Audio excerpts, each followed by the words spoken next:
"Oh, Khamzat, you know they've been trying to keep you guys away from each other. You have security everywhere you go. Have you seen Sean Strickland?" The response cuts through the tension like a blade. No. Some boys said they see him like running away from hotel fast after the media. The guy who said like, he's gonna shoot me, he's gonna do this, that, and I don't know why he's still like other hotels. When the Second Amendment got invoked in that room, you could literally feel the temperature drop to absolute zero. We're witnessing a moment where Sean Strickland didn't just engage in typical fighter trash talk about what he's gonna do in the octagon. He went nuclear and threatened to pull out an actual firearm and use it if Khamzat Chimaev or anyone from his team dared to approach him on the streets of New Jersey. This isn't the kind of pre-fight hype we've become accustomed to seeing every single weekend in this sport. This isn't some scripted theatrics designed to move pay-per-view numbers. What we're witnessing here is a situation that has become so dangerously volatile, so genuinely concerning, that the UFC brass had to make the unprecedented decision to house these two fighters in completely separate hotels, just to prevent them from literally hurting each other before they ever get the chance to step foot inside that octagon. Daniel Cormier, one of the sharpest minds in combat sports, is watching this entire situation unfold with this fascinating mix of absolute awe and what I can only describe as genuine real concern for what's about to happen. The word that keeps coming out of DC's mouth, the descriptor he keeps returning to again and again, is total massacre. Think about what that means coming from a former 2-division champion. This fight isn't about scoring points on the judges' scorecards anymore. It's not about some tactical chess match where guys feel each other out for 25 minutes. This is transformed into something primal, something about pure survival, and what might be the most dangerous, hostile encounter this sport has ever witnessed. The fact that the UFC made the extraordinary, almost unprecedented decision to completely scrap the traditional pre-fight face-offs should tell you absolutely everything you need to know about the genuine, serious safety concerns that are swirling around this clash. Think about it for a second. Usually Dana White is practically salivating at the opportunity to get those fighters nose to nose, eyeball to eyeball, because that's the money shot that sells pay-per-views and gets the internet buzzing. But this time, the risk of a premature physical altercation happening right there in front of the cameras was deemed too astronomically high to even consider allowing it. Security personnel are literally everywhere you look, surrounding every corner, monitoring every interaction, and the tension hanging in the air is so thick you could practically cut through it with a knife. Meanwhile, Khamzat is out here claiming that he personally witnessed Strickland running away from the hotel during media day, like what he called a little rat trying to avoid any kind of confrontation. On the flip side, Strickland is absolutely doubling down, reinforcing his promise that he will defend himself with every single thing he's got, and yeah, that apparently includes his Second Amendment rights. What we're looking at here is a complete and total breakdown of the professional fight structure that we've all become so comfortable with in modern MMA. This is no longer operating within the boundaries of professional sport. This feud has violently broken through the barriers of the cage and spilled out into the real world, where the consequences are infinitely more serious and potentially tragic. Robert Whittaker knows better than almost anyone on the planet what happens when you get locked inside a cage with Khamzat the Boar's Chimaev, and his first-hand description of that experience is genuinely enough to make any professional fighter seriously reconsider their entire career trajectory. Whittaker revealed in a candid interview that Khamzat's double-leg takedown is so explosively fast, so perfectly timed and executed that you literally do not see it coming until he's already latched onto your hips and you're going down, whether you like it or not. But here's the thing, and this is what keeps Whittaker up at night, it's what happens on the ground after that takedown that represents the real nightmare fuel. Khamzat didn't just beat Robert Whittaker in their fight. He didn't just win a decision or earn a respectful stoppage. No, he crushed the man's teeth in with a face crank that Whittaker described as feeling like being caught in a hydraulic press. Now, even though Bobby Knuckles had some pre-existing dental issues that may have contributed to the damage, the sheer raw physical strength required to inflict that kind of destruction on another elite-level professional fighter is the stuff of legend. Daniel Cormier notes with this mix of respect and horror that this level of physical power is exactly why so many people, including himself, are expecting an absolute massacre when these two finally collide. He said, "Listen, that was an existing problem. I got into an accident when I was younger, so they were always kind of unstable and a little bit loose, but come on, let's be honest, you gotta give it to Khamzat. He crushed the man's teeth and Khamzat Chimaev is operating on this level of chilling, almost sociopathic detachment that has even the most battle-hardened experienced analyst like Daniel Cormier feeling genuinely uneasy about what's coming. while Strickland is out there venting his rage to anyone with a microphone and making international headlines with his talk about nuclear options and firearms. Khamzat is describing the octagon in the most cold, clinical terms you can imagine. To him, it's nothing more than a workshop. He's not walking into that cage for the glory, for the legacy, for the Instagram followers, or even for the prestige of the middleweight championship belt. In his mind, stripped of all the romance and mythology of combat sports, he is simply there to systematically smash his opponent into pieces, collect his millions of dollars in fight purse and bonuses, and then go home to his family like he just finished a shift at a factory. This mission-focused mentality, this workman-like approach to violence, makes him an incredibly dangerous and precise fighter because he isn't carrying the burden of all that emotional pressure that usually breaks men when the lights get brightest. To Khamzat, Sean Strickland represents nothing more than another day at the office, and the job description for that office happens to involve breaking bones, ending dreams, and inflicting maximum damage. He has absolutely zero interest in the drama, the storylines, the press conferences, or the beef. He's only interested in the result, and that result is violence rendered with scientific precision. It doesn't matter for me, I just came here to work, but let's just make money, you know, beat somebody. If it's Sean, it's Sean, it's not Sean. We're gonna beat somebody else. I don't care about that shit, you know? Sean Strickland 1 week ago went nuclear with the option, which he said, if I get confronted by Chimaev and his teammates at the hotel as I'm walking around New Jersey and some inappropriate atmosphere, I'm gonna pull out my gun and I'm gonna shoot. They said I'm gonna defend and protect myself with my First and my Second Amendment rights. Chael Sonnen, never one to shy away from controversy or uncomfortable truths, admits that's pretty hot. We haven't had anybody invoke Second Amendment that is a concealed carry person that would let potential fight promotion be drug over into the protecting of oneself. Alright, so I would agree that that's pretty hot, and it does take a lot of the fun out of it, but I think that Sean ultimately is right, and that if you see him walking around New Jersey and you're part of Chimaev's team, leave him alone. At least can agree with the messaging. Leave him alone. At least can agree with the messaging. But when this fight starts, you can see this one thing that I don't like is manufactured conflict. That's called professional wrestling. If you've got to make it up, I'm not interested, and I'll see right through it. But these guys have talked themselves into something. I mean, these guys have talked themselves and convinced themselves that they are rivals, that they have a feud. The history between these two fighters goes all the way back to a sparring session in 2020 at Extreme Couture Gym, and that old footage has finally boiled over into this current explosion of animosity. Khamzat recently made the calculated decision to leak footage from that training session to the public, and he did it to prove a very specific point about dominance and hierarchy. When you watch those images, they tell a very different story than the narrative Strickland has been selling to the fans and the media. According to Chimaev's version of events, he actually had to dial back his intensity during those sparring rounds because Strickland was complaining to his coach, the respected Eric Nixick, about being hit too hard and too often. Khamzat claims with this smug confidence that he was essentially bullying the future UFC champion right there in his own gym, on his own turf, in front of his own team. Strickland naturally dismisses the entire footage as nothing more than casual warm-up rounds where nobody was going hard, but the seed of doubt has already been planted deep in the minds of fans and analysts. If Khamzat was able to dominate Sean so thoroughly back when he was just a hungry prospect trying to make a name for himself, the implications of what might happen in their actual title fight are absolutely terrifying for Team Strickland. Do you find yourself right, like there's a way to promote yourself and that people talk and stuff like this and it's good, right? It makes the fight big, but do you think Sean has gone too far in this talking? Sean? Yeah, Sean is Sean talking too far. He's just talking, you know. When you meet him, he's a very good person, but when you go away, he's just talking, no problem. What did you hear about the sparring between Khamzat and Sean? What did you hear about him? About Khamzat and when Khamzat and Sean, yeah, Khamzat, I heard about Khamzat, always was bullying him in the gym, and that's why maybe he talks shit, you know. When you look at the fight, do you think Khamzat will control him for 5 rounds, or will he try and get the finish? I think Khamzat is going to destroy him. Khamzat is drawing a hard line in the sand when it comes to the narrative being constructed around this rivalry. While Chalk typically loves a good promotional feud and has built much of his own legendary career on the art of the verbal assault, he's openly skeptical about how genuine this particular grudge actually is and how it's being marketed to the public. He distinctly remembers the days when these guys trained together at Extreme Couture in Las Vegas, and he claims with absolute certainty that there was no hostility, no dramatic falling out, no bad blood brewing between them back in those training room days.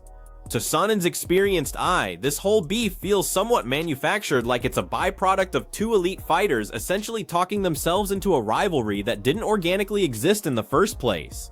However, and this is a massive however, Chael admits that by bringing firearms and Second Amendment rights into the conversation, they have pushed this thing way beyond the boundaries of traditional fight hype and into genuinely dangerous territory. It's no longer just about selling tickets and pay-per-views through creative trash talk and theatrical press conferences.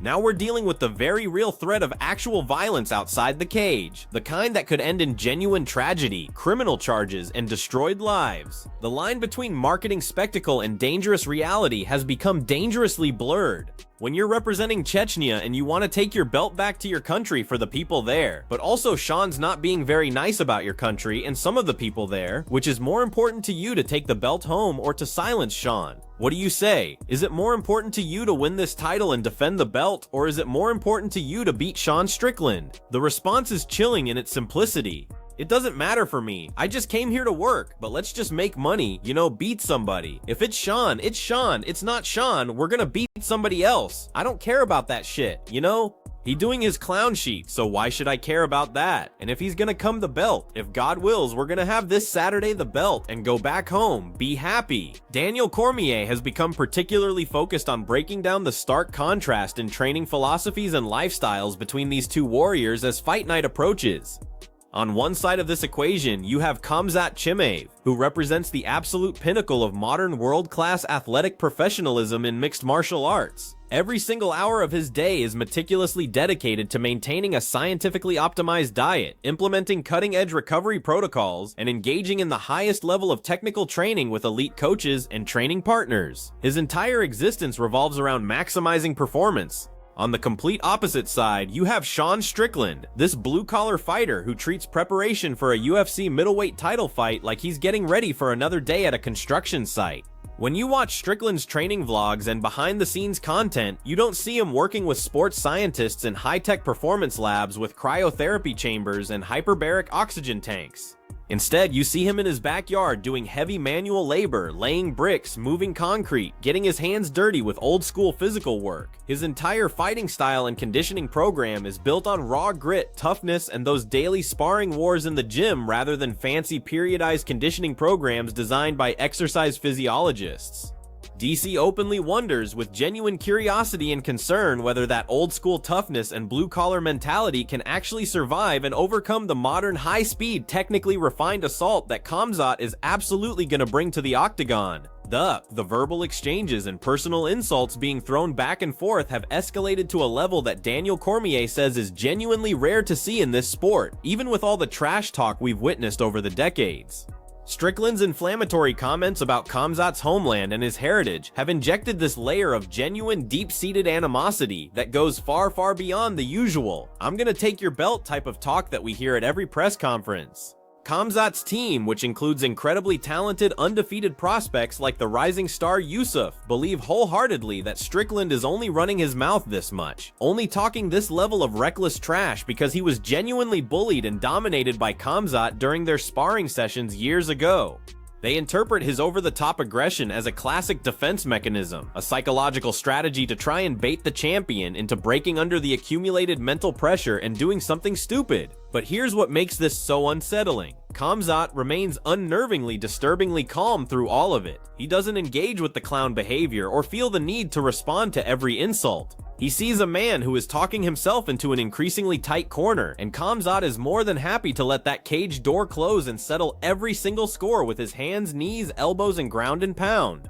When Khamzat gets asked in interviews about the pound-for-pound rankings or where he sees himself in the grand historical narrative of the sport, his response is as simple as it is chilling. He doesn't care.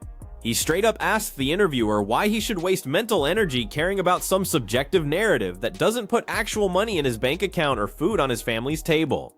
This level of complete indifference to legacy and fame is exactly what makes him so terrifying to veteran analysts like Daniel Cormier, who have seen every type of fighter psychology. Most fighters at this elite level are motivated by the pursuit of fame, the adoration of fans, the Instagram followers, the endorsement deals, or the symbolic power of holding that gold championship belt.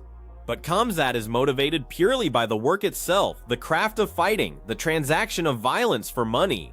He views the upcoming fight against Strickland as just another assignment, another person on the list to beat, whether it's Sean or literally anyone else the UFC wants to put in front of him. The goal remains exactly the same: complete destruction. This lack of emotional attachment to titles, rankings, or legacy means he won't freeze up or feel overwhelmed under the brightest lights the sport can shine on him. He is coming to New Jersey to do a job, and that job, stated in the clearest possible terms, is the total systematic destruction of the man who will be standing across the cage from him. The logistics and security arrangements for this particular fight week have become an absolute operational nightmare for the UFC staff and event coordinators.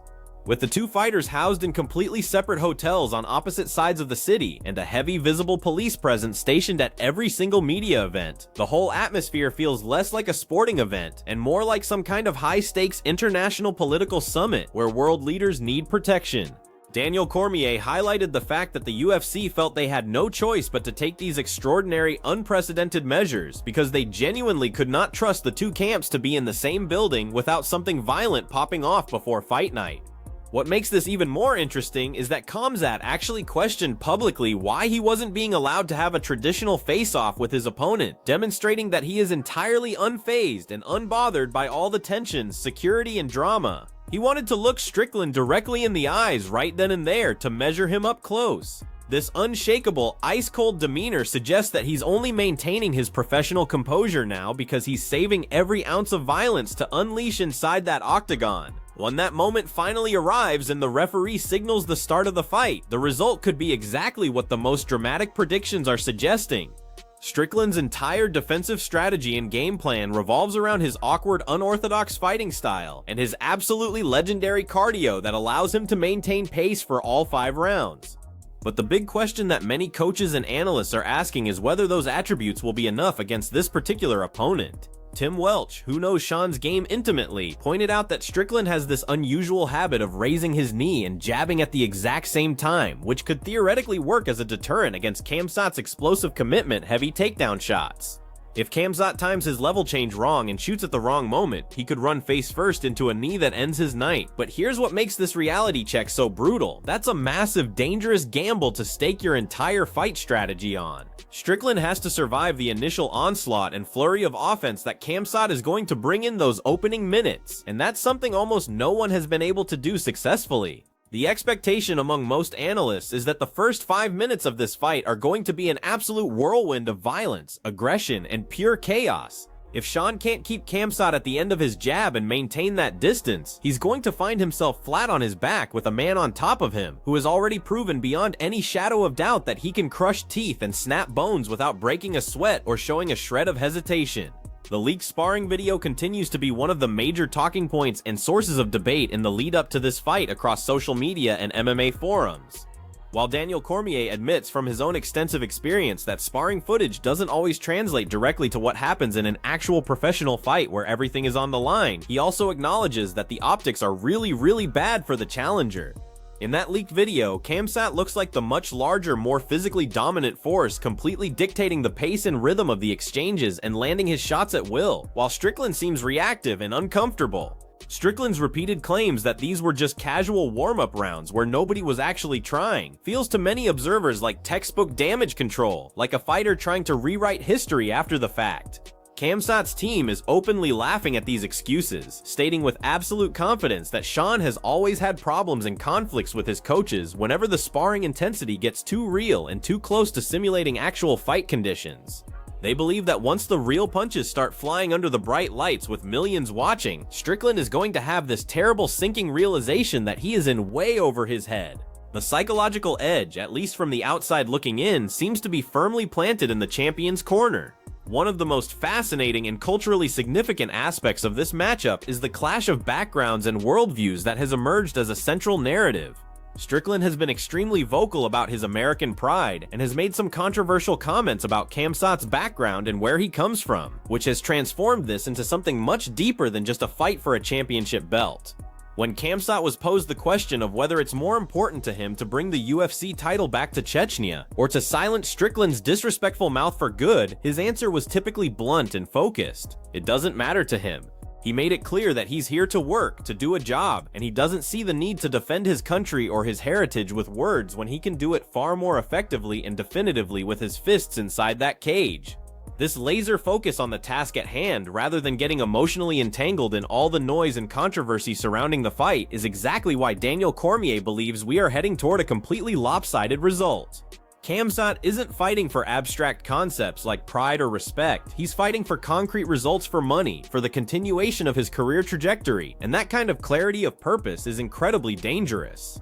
Daniel Cormier has taken time to reflect on his own extensive history of heated rivalries throughout his legendary career, drawing comparisons to some of the most intense grudge matches and brawls we've seen in UFC history. But even DC, who has been in the middle of some genuinely hostile situations, admits that this particular situation feels qualitatively different because of the specific nature and level of threat involved. Nektar Prey. When you have a professional fighter starting to talk about exercising his Second Amendment rights in a hotel or on the streets, the fun and entertainment value of traditional trash talk completely disappears.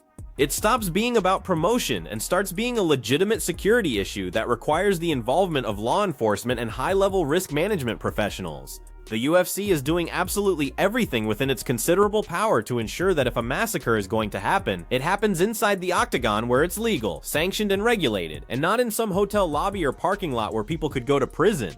This level of animosity isn't manufactured or fake, it's genuine and deep-rooted, stemming from years of perceived disrespect, bullying, and personal insults.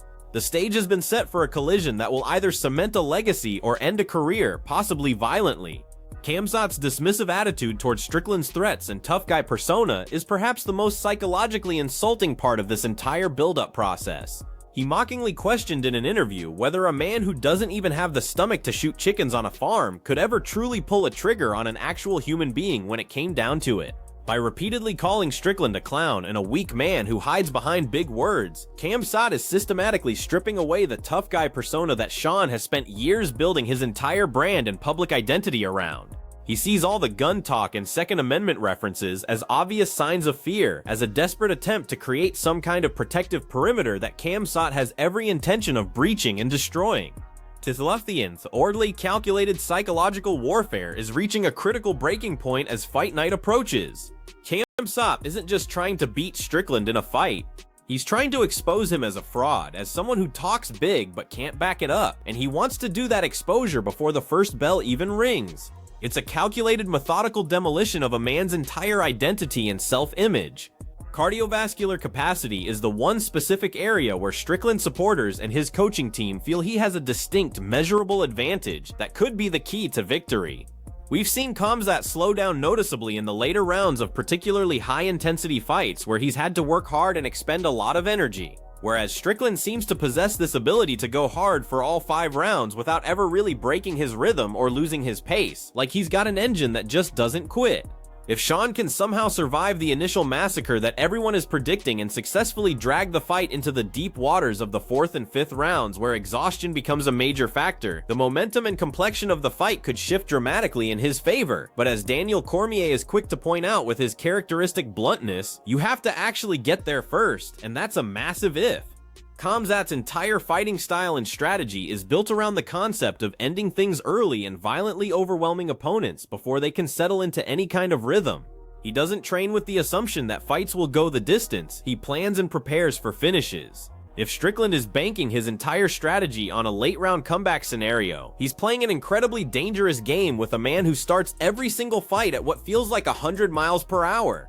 Robert Whittaker's vivid, almost traumatic description of Khamzat's strength continues to haunt and influence the predictions that analysts are making for this fight. It's not simply that Khamzat is strong in the way that all professional fighters at this level are strong. It's that his grappling technique is so refined, so technically perfect, that he knows exactly how to apply that raw strength to cause maximum damage and exert maximum control. When he establishes top position on you, Whittaker described it as feeling like the entire world is closing in and crushing you.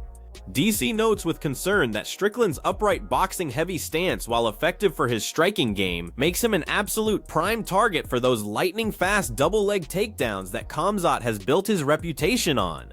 Once this fight inevitably hits the floor and the grappling exchanges begin, the skill gap between these two becomes less of a gap and more of a massive canyon. Strickland is definitely a competent grappler with solid defensive skills, but Khamzat is a generational talent who has literally spent his entire life since he was a small child wrestling at the absolute highest levels in some of the most competitive grappling regions on the planet.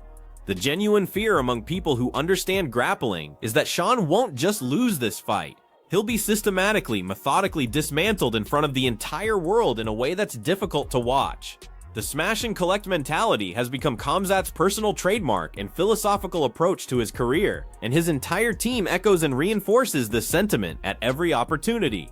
They describe him as this emotionally detached fighter who is never affected or distracted by the mental noise, the media circus, or the manufactured drama that surrounds big fights. While Strickland is busy doing podcast appearances, making controversial statements, and engaging with trolls on social media, Khamzat is essentially in a dark room somewhere completely focused on visualizing the finish and perfecting techniques. His primary training partners, including the highly skilled Yusuf and Ansar, believe that this current version of Khamzat at this moment in time is the most dangerous and refined version we've seen yet. He has already seen everything Strickland has to offer during their previous time training together at Extreme Couture, and they are absolutely convinced that he has developed the perfect tactical blueprint for a one-sided victory. They're not just casually predicting a win in the way cornermen always support their fighter. They're predicting a total clinical execution of a game plan that leaves no doubt. Strickland's blue-collar approach to the sport of mixed martial arts has won him a massive loyal fan base who relate to his everyman persona and appreciate his rejection of modern sports science. But critics and more technical analysts wonder out loud whether that old-school approach is truly enough to compete at the very highest levels against opponents who represent the elite evolution of the sport. Doing manual labor in your backyard and engaging in hard sparring sessions every single day might make you incredibly tough mentally and physically. But does it actually prepare you for the tactical brilliance and technical precision of a world-class wrestler with elite coaching? Daniel Cormier has seen and experienced both sides of this philosophical coin throughout his own career.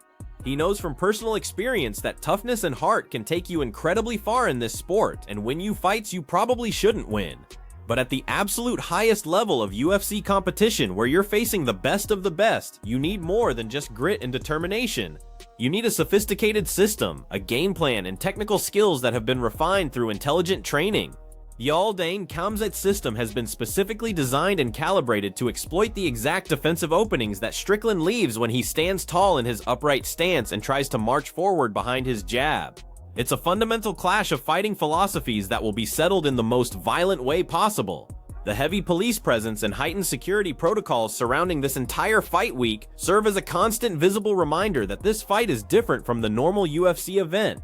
Khamzat has stated publicly that he is personally unfazed by the uniformed officers following him around and monitoring his movements, maintaining his characteristic calm. But the reality that no one can ignore is that the UFC organization is on legitimate high alert about the potential for something bad to happen.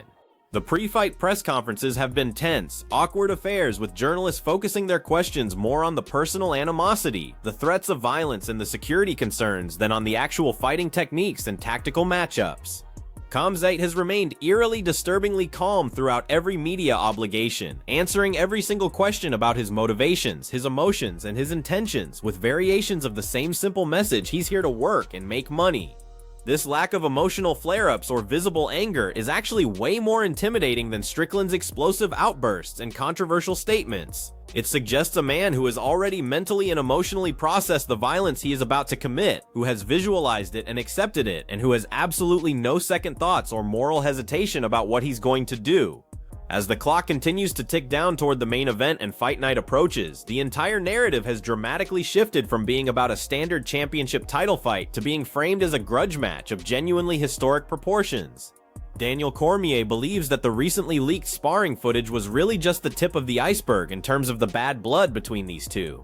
He thinks the real complete story of their relationship and rivalry will finally be told definitively when these two men are finally allowed to touch gloves in the center of the octagon, or perhaps more likely refuse to touch gloves. The accumulated tension from those old sparring sessions, combined with the gun threats, the insulting comments about heritage and homeland, and years of perceived disrespect have all combined into this perfect storm of animosity. There is absolutely no room or possibility for a boring tentative fight here, given the emotions involved. Either Strickland somehow pulls off one of the greatest defensive performances in UFC history, using his awkward style and cardio to survive and win, or Khamzat delivers on the promise and prediction of a complete massacre. The entire middleweight division is about to be shaken to its absolute core regardless of what happens. Strickland's continued insistence that the leaked sparring footage represented nothing more than casual warm-up rounds where nobody was actually trying is being rigorously tested and questioned by everyone in the industry who has seen the video. If those were genuinely just warm-ups, where both guys were taking it easy, why did Sean look so uncomfortable and defensive?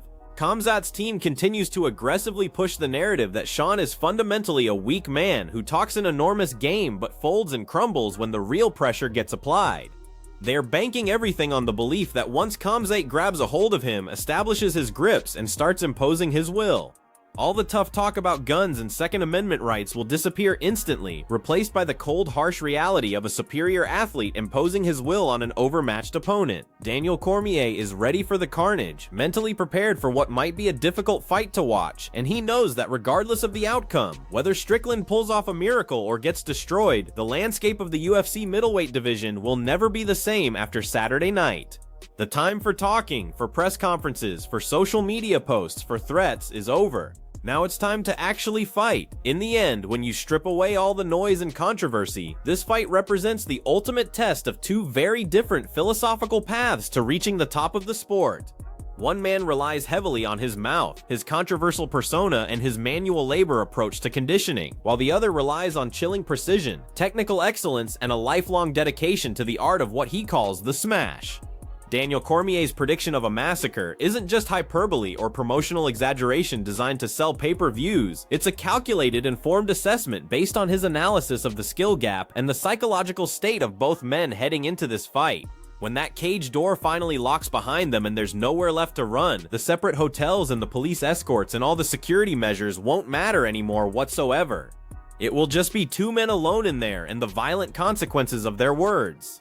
Khamzat Chimaev is ready to do his job, collect his paycheck, and go home to his family with another brutal win on his record, and he genuinely doesn't care who he has to go through or what he has to do to make that happen. The massacre that everyone is predicting is coming, and the only question that remains is whether Strickland can somehow survive it.